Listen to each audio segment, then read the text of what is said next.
Pinagsamantalahan na nga, tinatakot pa umano ng suspect ang menor de edad niyang biktima na ipakakalat ang kanilang video kapag hindi muling nakipagkita sa kanya. Ang pagdakip sa suspect tunghayan sa pagtutok ni June Veneracion. Ay naaresto ko sa sarang paglabag sa RA 9995. Pahirapan ang pag-aresto sa suspect na pumapalag pa raw sa PNP Anti-Cybercrime Group nang arestuhin sa kanyang tinitirhan sa Sariaya, Quezon. Inireklamo siya ng panggagahasa at pambablackmail sa 16 anyos na babae. Nagkakilala raw ang biktima at suspect sa social media kung saan paminsan-minsan silang nagkakausap. At Setyembre nang yayain ng suspect ang biktima na pumunta sa kanyang tirahan. Pinagakuha lang siya na may ibibigay sa kanyang pera. Kaya pumunta siya doon sa bahay.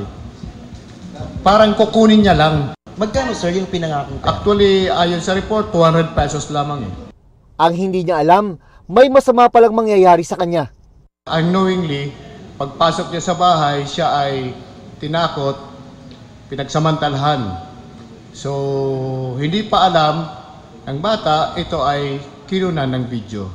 Ilang linggo lumipas, bakaran ng panggagahasa. Ipinadala ng suspect ang video sa biktima at nagbantang ipapakalat kung hindi muling makikipagkita sa kanya. Nagsumbong ang biktima sa kanyang ina, kaya nalaman ng mga pulis. Dito na nagsagawa ng operasyon itong Miyerkules. Maharap sa reklamong rape ang suspect at iba pang naunang criminal complaint na naisampa laban sa kanya gaya ng grave coercion. Sinusubukan pa namin siyang makuhanan ng pahayag. Para sa GMA Integrated News, June Veneracion, nakatutok, 24 oras. Nagsumite ng counter-affidavit ang mag-asawang Curly at Sara Diskaya sa preliminary investigation ng Department of Justice. Para yan sa reklamong tax evasion na isinampa sa kanila ng Bureau of Internal Revenue o BIR kaugnay sa mahigit 7 bilyong pisong halaga ng buwis na hindi umano nila binayaran mula 2018 hanggang 2021. Ayon kay Justice Spokesperson Polo Martinez, nakatakdang magsumite ng reply affidavit ang BIR sa December 5. Nasusundan ng pagsumite ng rejoinder affidavit sa December 19. At large at wala na sa kustodiya ng Kamara si Cassandra Leong na sangkot sa mga kasong may kinalaman sa human trafficking at illegal na pogo, pati sa kasong money laundering laban kay Alice Guo.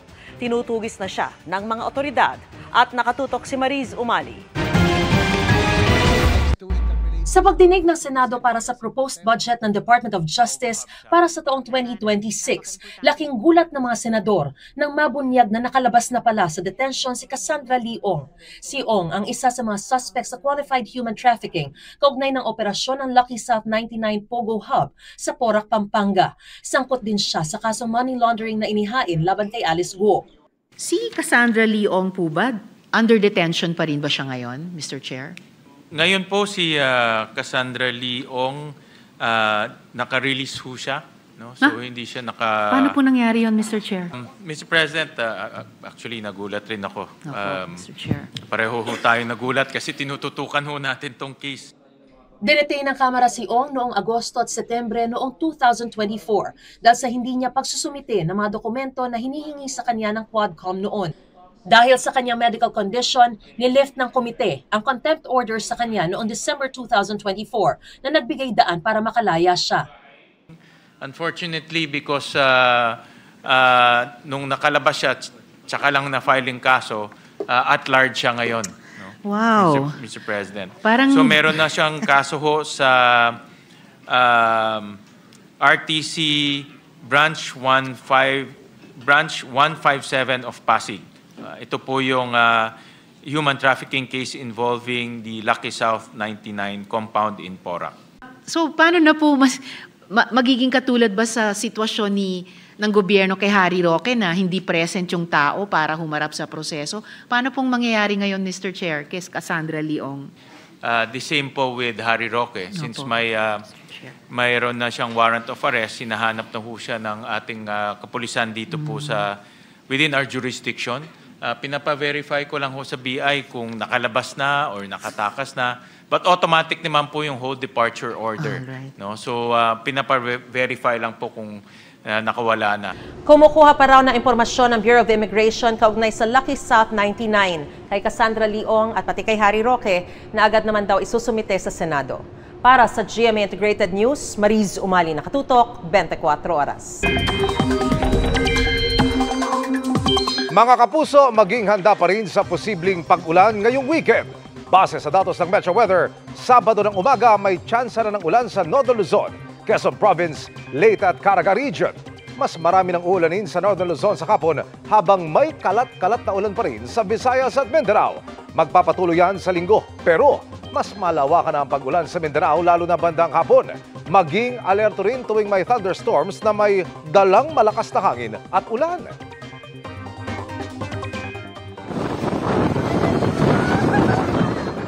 Mga kapuso, gaya na nangyari sa Dumaguete City, Negros Oriental kung saan naranasan ng malakas na bugso ng hangin na sinabayan ng pag-ulan. Sumilong na lamang ang ilan sa canopy na halos tangayin na ng hangin. Ang ilang tent nagtumbahan at may ibang tuluyang nilipad.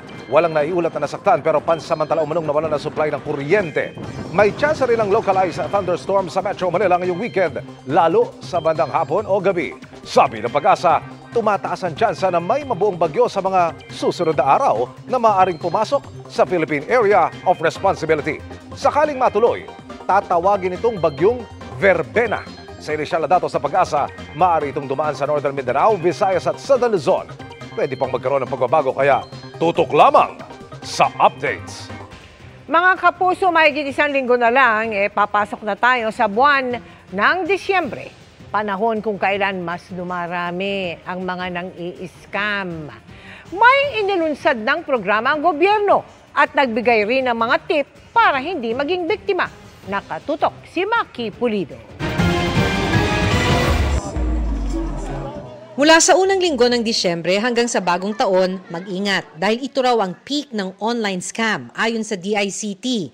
Gamit ang datos mula sa Bangko Sentral ng Pilipinas, sabi ng DICT noong 2024 sa 6 na bilyong pisong kabuang halaga na nalimas dahil sa mga online scam.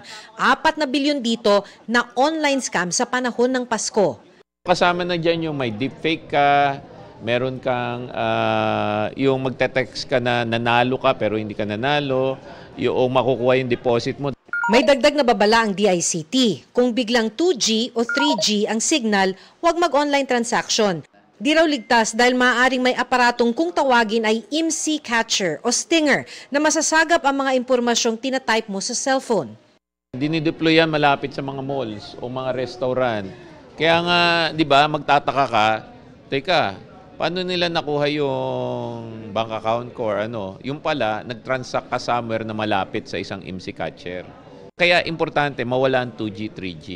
Pag nawala siya, or yung babala namin sa publiko, pagka magtra-transact ka ng online banking o kaya mag-GCash ka, tignan nyo na 5G.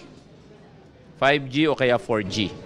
Kaya inilunsad ng DICT ang Oplan Paskong Sigurado. Hindi lang para paalalahanan ng publiko na mag-ingat para makaiwas sa online scam, kundi para ihanda ang mabilis na responde sa mga sumbong sa hotline 1326. Tandaan ang 12 scams of Christmas kung saan online shopping at fake delivery scam ang mga nangunguna.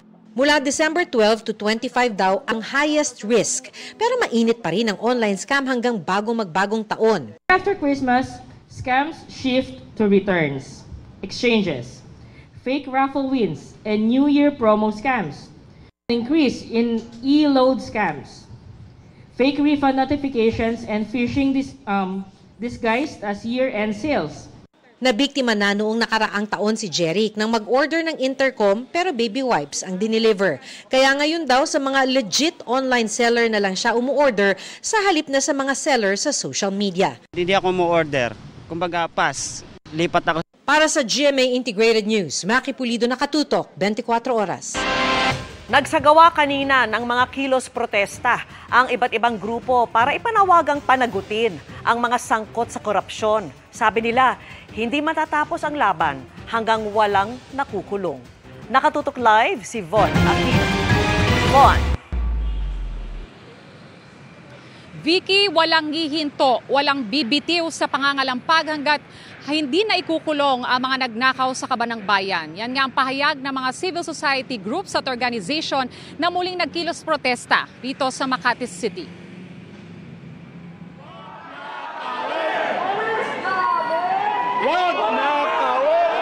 Tuloy ang kilos protesta sa pamamagitan ng White Ribbon Walk Against Corruption ng Tindig Pilipinas Coalition upang hinging mapanagot ang mga nasa likod ng katiwalian sa gitna ng mga pagkamatay dahil sa bahang idinulot ng mga guni-guning flood control projects. Pinangunahan ito ng August 21 Movement, Akbayan, Liberal Party, Magdalo Members at Makati Villages Council. Matapos nito, nagsagawa sila ng programa sa Ninoy Aquino Monument sa kanto ng Paseo de Rojas. Ngayong meron ng arrest warrant para sa dating kongresistang si Zaldico at iba pa kaugnay sa flood control anomaly, sabi ng koalisyon. Sana hindi ito maging dahilan para mag-let go ng konti ang mga tao because the fight is not through until we see some people going to jail. We have to make sure that these people stays in jail. Positibong hakbang na i-aresto si Zaldico pero alalahanin din po natin na huwag siyang patahimikin. Bagamat may mga dubious content dito sa testimonya niya, sana bigyan siya ng due process para mailabas din niya yung ebidensya na inaalam niya. Mga grupo naman ng kabataan at estudyante ang nagkilos protesta sa Mendiola sa Maynila. Lahat ng sangkot! Ang Artikulo 11 na koalisyon ng mga sectoral at progressive organizations nagmarcha sa UP Diliman Campus. Ang paninindigan namin ay dapat lang managot si Marcos, si Duterte at lahat ng sangkot sa corruption. Walang dapat sinuhin. Walang dapat malibre. Inanunsyo rin ang Artikulo 11 na lalahok sila sa kilos protesta sa November 30 sa Rizal Park, Luneta. Samantala, inilunsad naman ng Catholic Advocates for Responsible Electorate ang Prayer Warriors Against Corruption campaign na layong hikayatin ang mga mananampalatayang Katoliko na ipagdasal ang ating bansa. Aside from going out in the streets, shouting and condemning officials, government officials who have really committed should we say, abuses and corruption against the government, we would also want to encourage our people that we should be prayerful, that we are asking the blessings of the Almighty God, and of course, particularly the Blessed Mother, who has always been victorious when it comes to battle against corruption. Hinikayat din ang mga prayer warriors na gawin ang 9 o'clock habit na pagdarasal. Vicky, pasado alas 6 nga ngayong gabi nang matapos ang kilos protesta rito sa Makati City at tahimik naman na nag-disperse ang mga rallyista. Vicky? Maraming salamat sa iyo, Von Aquino. Bigo mang maiuwi ang 5th Miss Universe crown, marami pa rin ipinagbubunyi ang Pinoy pageant fans, kabilang ang muling pagbabalik sa top 5 ng Pilipinas. At marami rin ang napahanga ng ating pambato na si Maria Atisa Manalo sa kanyang 3rd runner-up finish. Balik naman sa Mexico ang Miss Universe crown, pero bago manalo ang kanilang pambato, sinalubong siya ng kontrobersya. Makichika kay Nelson Canlas. Manindigan at maging totoo sa sarili ang highlight ng naging sagot ni Miss Universe Mexico Fatima Bosch sa final Q&A na paano niya gagamitin ang kanyang plataforma para mang-empower ng mga batang babae. Miss Universe is Mexico! Ang sagot na yan ng 25-year-old beauty queen nagdala sa kanya sa 74th crown ng Miss Universe. Pero bago pa man ang coronation night kanina, nagpakita na ng strong personality si Fatima na hinangaan ng marami. Sa sashing ceremony ng pageant, nagkatensyon nang i-call out ni Miss Universe Thailand National Director Nawat Itzaragrisil ang pambato ng Mexico dahil hindi umano ito naka-attend ng sponsor shoot. Habang nagpapaliwanag si Fatima, pinutol siya ni Nawat at tinawag umanong dumb. Security. May ilang beauty queen na sumunod kay Fatima. Stop. Gayon din ang nooy reigning Miss Universe na si Victoria Telvig ng Denmark. Sa post ng Filipino pageant media member na si Adam Henato, ikinuwento ni Bosch na hindi wasto ang naging pagtrato sa kanya. You know that as a country, you have all my respect. I truly love Thailand. I respect all of you. I think that you're amazing people.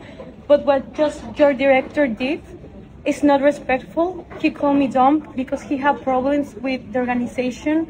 And I think that's not fair because I'm here and I do everything okay. I don't mess with anyone. I just try to be kind. I'm trying to give my best. And he just shot me and he just said to me and shut up and a lot of different things. And I think that the world needs to see this because we are empowered women and this is a platform for our voice. And no one can shut our voice and no one will do that to me. Sa isang live stream naman, humingi ng sorry si Nawat sa anyay misunderstanding sa pageant. Kinausap daw niya ang nasa 70 pang kandidata at humingi ng tawad. Sabi naman ng Miss Universe organization, prioridad nila ang respect, safety, and integrity ng lahat ng participants, staff, at stakeholders. That everyone at home, every woman, doesn't matter if you have a big dream, if you have a crown, if that's take away your dignity, you need to go. Thank you. Itinanghal namang first runner-up si Miss Thailand, Pravinar Singh. Second runner-up si Miss Venezuela, Stephanie Abasali. Third runner-up ang pambato ng Pilipinas na si Maria Atiza Manalo. At fourth runner-up si Olivia Yase ng Cote d'Ivoire. Ang Pinoy pageant fans, hati ang naging opinyon sa resulta ng coronation. Pero ang ipinagmamalaki ng marami, ang all-out na performance ni Atiza. Sa preliminaries pa lang, inislay na ni Atiza ang swimsuit competition, national costume, at evening gown. Wala nang araw know when to peak energy dahil hanggang coronation nagbigay ng magandang laban si Atiza. Ito na ang huling pageant na sasalihan ni Atiza na sinimulan ang kanyang pageant journey noong 10 years old pa lang siya. Nelson Canlas, updated sa Showbiz Happenings. Magandang gabi mga kapuso. Ako po ang inyong Kuya Kim na magbibigay sa inyo ng trivia sa likod ng mga trending na balita. Alam niyo ba na sa darating na linggo, November 23, ipinagdiriwang ang Thankful for My Dog Day. At may nakilala kaming isang dog lover mula Quezon City na sa sobrang pagmamahal sa kanyang mga alagang French Bulldog, nag-organisa ng isang pagtitipon-tipon ng mga ito, ang The Frenchie Gala 2025. Ang dog breeder na si Justin mula Quezon City, thankful sa kanyang mga fur babies na may makakapal na katawan, malalapad na dibdib, makikintab na balahibo, at malapaniki na mga tenga. Mga French Bulldogs. Kaya ho kami nagkaroon ng interest sa French Bulldogs dahil po nakakita po kasi ako ng iba't ibang kulay ng French Bulldog. Taong 2017 daw nang mahumaling si Justin sa mga French Bulldogs. Doon ko ho kasi nakita yung bukod sa ganong kulay, kung ano po yung characteristics or yung ugali na meron sa kanila. At kahit mukha man daw silang astig, sobrang lambing daw nilang mga aso. Sa tagal kong nag-aalaga ng French Bulldog, never kong nagpakita ng galit. Para mas dumami pa ang mapamahal sa mga Frenchie. Kamakailan lang, si Justin nag-organisa ng isang event kung saan nagtipon-tipon ng mga French Bulldog owner at kanila mga fur babies. Ito ang kauna-unahang Frenchie Gala. Gusto po natin maipakita at maituro po sa mga manonood ang iba't ibang klase ng French Bulldogs po na nag-exist po dito sa Pilipinas. Ang naging highlight na pagtitipon, ang pagrampa ng mga cute na mga Frenchie sa stage. Kabilang sa mga nakilaho ang mga alagang French Bulldog ni Ginger. Ang nagpo-push sa akin na isali si Vicky sa dog show, yung breeder niya. Si Biggie, iba yung swag niya eh. Nakita ko yung gusto niya talagang mag-show. Puspusan daw ang kanilang naging paghanda bago rumampa sa stage. Sobrang saya. Di ko ina-expect. Magaling lang rin talaga yung handler. Pati mga chikiting, nagpakitang gilas din. Ang 9 na taong si Sofia, hinirang na Best Junior Handler. We're so happy, we're so excited seeing her na nandun siya sa itaas with all the spotlights and people looking at her and our dog. Ang mga namukod-tanging Frenchie, kinilala. Nakatanggap sila ng trophy. Inibitahan po natin yung mga tao rin po na mahilig po sa ganitong breed. Another thing also is to highlight the community, the connection. We invited a whole community that supports the entire cycle of it. Sobrang importante ng impact because we are promoting the zero discrimination in a sense of understanding that every creature has a life and they deserve recognition. Pero alam niyo ba, kahit na tinatawag man silang French Bulldog, ang naturang dog breed na ito hindi pala galing sa France. Eh di saan? Kuya Kim, ano na?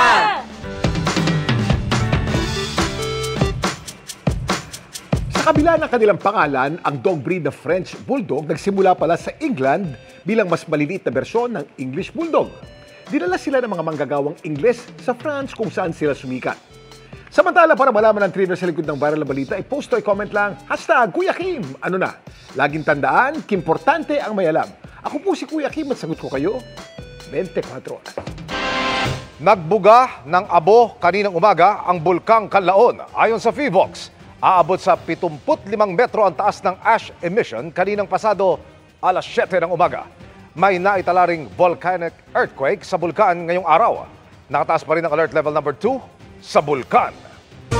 Kakaibang Paskong Pinoy dahil literal na dinadala tayo nito sa masayang karanasan.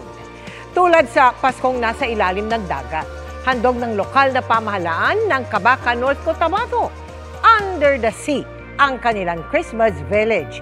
Tampok ang underwater creatures, iba't ibang uri ng isda at kaharian ng mga sirena. May iba't ibang mga palaro pa kaya mapabata man o matanda. Tiyak enjoy sa Pascueño village nila. Busog na ang mata, literal na busog pa ang tiyan sa iba't ibang pagkaing matitikman.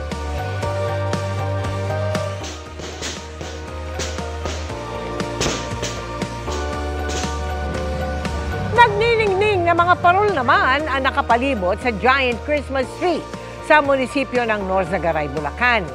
Para ka na rin tumitingala sa mga tala dahil sa taas nitong 30 talampakan. Puno rin ng Christmas icons ang paligid kaya tiyak ramdam ang Kapaskuhan.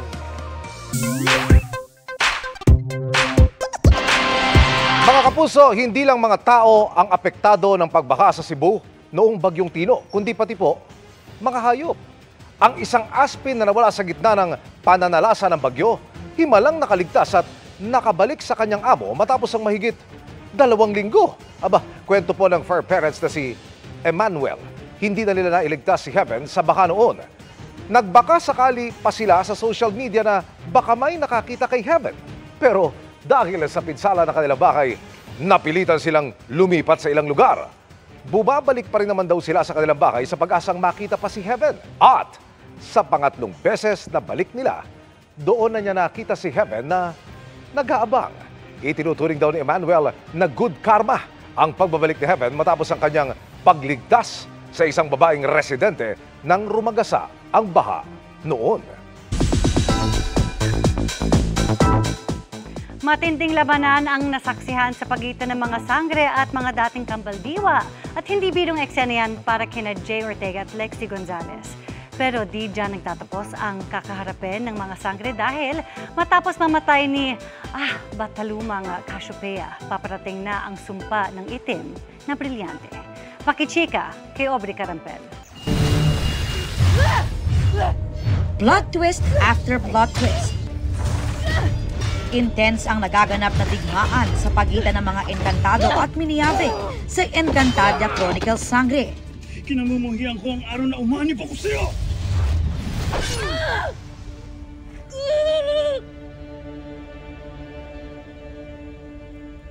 Tila mali ang propesya. Ako pala ang papasla sa'yo. Sa episode kagabi, naganap na ang bugna o kapalaran ni Cassiopeia na nagbuwis ng buhay para iligtas ang kanyang kapatid na si Mitena. Huwag mo akong iiwan. Pinipili kong mamatay upang ikaw naman ang mabuhay, Mitena. Ito raw ay upang patunayan na mahal niya ang kapatid at pambayad sa kasalanan at pagkukulang ng kanilang mga magulang. Matapos paslangin si Cassiopeia, hinarap naman ni Zaur ang mga sangre at hinostage pa ang sariling anak na si Dea. Pero si Tera agad na kumilos.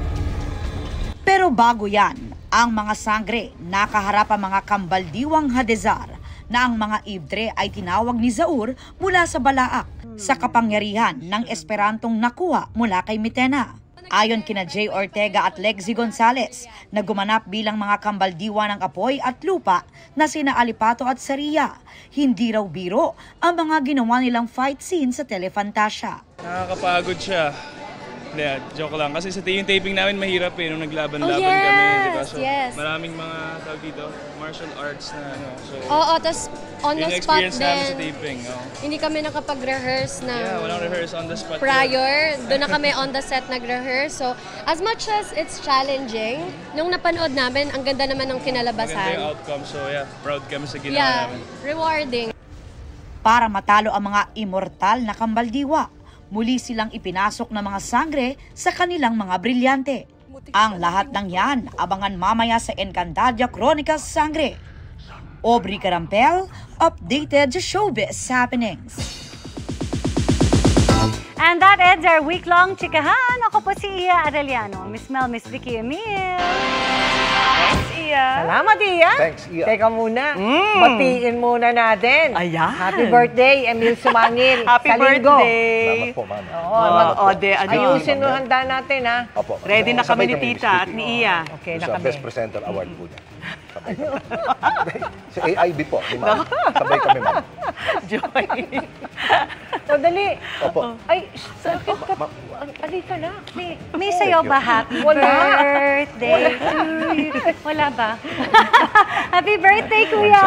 Ayan. Yan ang binake. Naku, ang aga namin nagising para i-bake yung cake na yan. May cake siya? Talaga? Salamat po sa inyo. Sige, pahingan ko pa uwi. Opo, ma'am.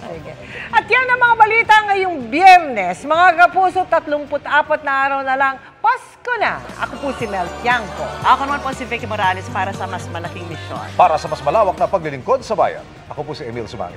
Mula sa GMA Integrated News, ang News Authority ng Pilipino, nakatuto kami 24 oras.